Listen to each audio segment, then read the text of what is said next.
Olá, sejam bem-vindos a mais uma edição do Jornal Toda Hora. Eu peço licença para entrar na sua casa e te convidar a ficar bem informado sobre as principais notícias do Brasil e do mundo. E um acidente entre 6 veículos matou uma pessoa e deixou 37 feridos na rodovia Presidente Dutra, em Taubaté, no interior de São Paulo. O engavetamento durante a madrugada envolveu 4 caminhões, um ônibus e um carro. E segundo o Corpo de Bombeiros, o motorista do ônibus morreu no local. E entre os feridos, 32 tiveram lesões leves e 5 ferimentos moderados. Inclusive, foi identificado um vazamento de combustível na pista. A via foi interditada totalmente, gerando pelo menos 10 quilômetros de congestionamento. De acordo com a concessionária Rio-São Paulo, o acidente aconteceu por volta das 3 da madrugada no quilômetro 107, sentido Rio de Janeiro. Ainda não há informações sobre a causa do acidente. E o presidente Lula declarou durante entrevista que não descarta a possibilidade de vetar o PL da dosimetria, quando o texto chegar na mesa dele. Lula também disse que Bolsonaro deve pagar pela tentativa de golpe de Estado.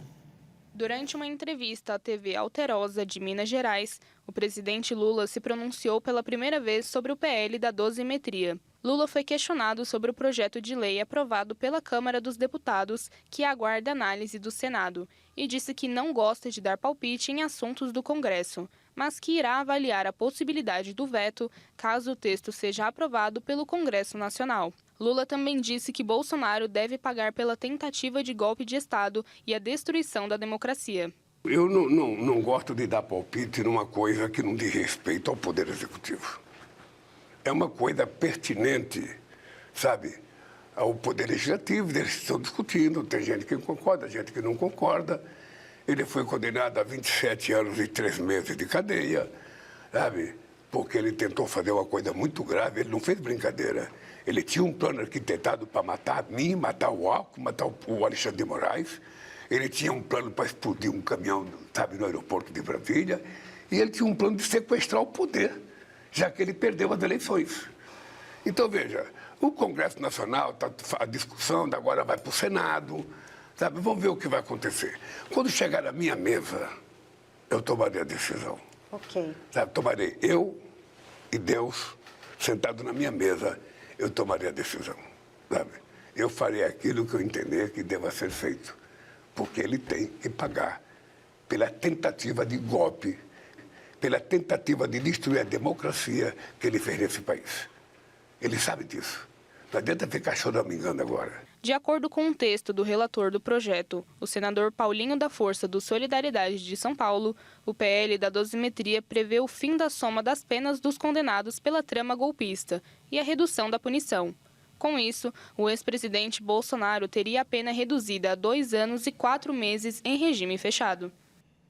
E o Ministério Público de São Paulo perdeu o prazo para julgar e condenar Marcos Williams Camacho, o Marcola, apontado como líder do primeiro comando da capital, PCC. A Justiça reconheceu que o prazo para a punição venceu em setembro deste ano. Marcola segue preso na Penitenciária Federal de Brasília.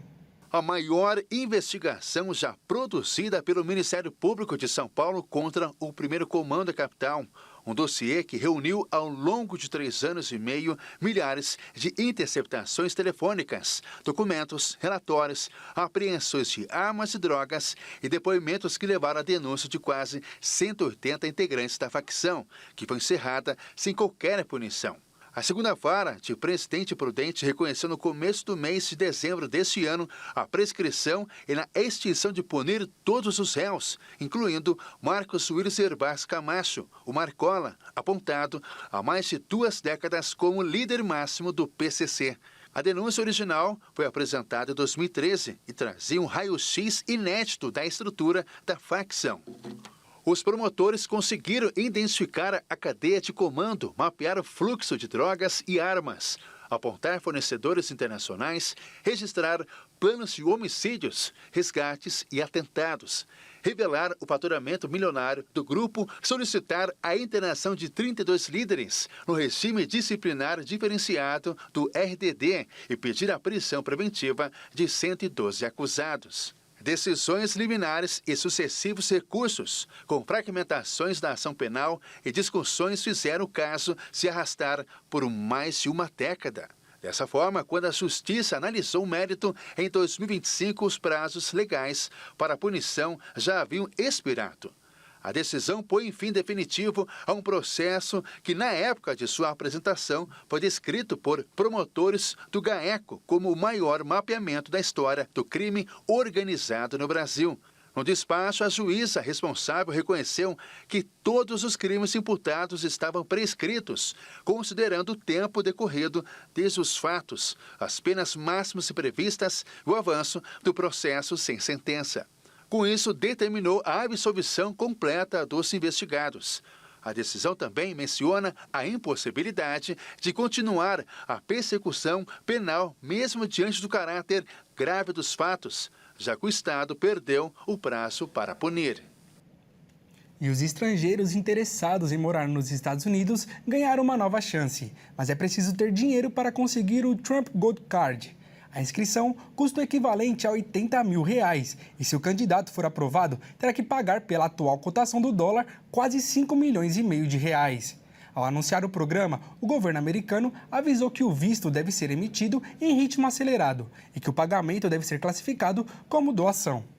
E um relatório da ONU revelou que a crise climática poderá reduzir o PIB global em 4% até 2050. Mas se os habitantes da Terra virarem a chave, poderão lucrar 20 trilhões de reais por ano, além de salvar bilhões de vidas. O estudo afirmou que investir em um clima estável, em natureza preservada e um planeta menos poluído poderia gerar trilhões de dólares em ganhos, evitar milhões de mortes e tirar grande parte da população mundial da pobreza e da fome. Para o Programa das Nações Unidas, o meio ambiente está diante de uma decisão urgente e as pessoas mais pobres estão sofrendo com as ações. O relatório também mostrou que as emissões de gases que causam aquecimento global alcançaram novos recordes em 2025, um dos anos mais quentes já registrados. Especialistas alertaram que o custo de não agir seria muito maior do que o investimento necessário para enfrentar o problema. Em 2 décadas, eventos extremos como enchentes, incêndios e tempestades já tinham causado prejuízos superiores a 140 bilhões de dólares. Para mudar esse cenário, os cientistas defenderam as ações coordenadas entre governos, empresas e sociedades. As medidas incluíam ampliar o uso de energia limpa, adotar agricultura sustentável, restaurar ecossistemas e reduzir subsídios a combustíveis fósseis, muito discutido na COP30. O relatório estimou que essas mudanças poderiam gerar até 20 trilhões de dólares por ano em benefícios econômicos até 2070. O investimento necessário seria alto, cerca de 8 trilhões de dólares ao ano. Com essas decisões tomadas, o futuro das próximas gerações poderiam ser definidas. Esta edição do Jornal Toda Hora fica por aqui. Acompanhe o nosso canal no YouTube, onde você pode conferir todos os nossos jornais e se manter bem informado. Eu te espero na próxima edição. Até logo!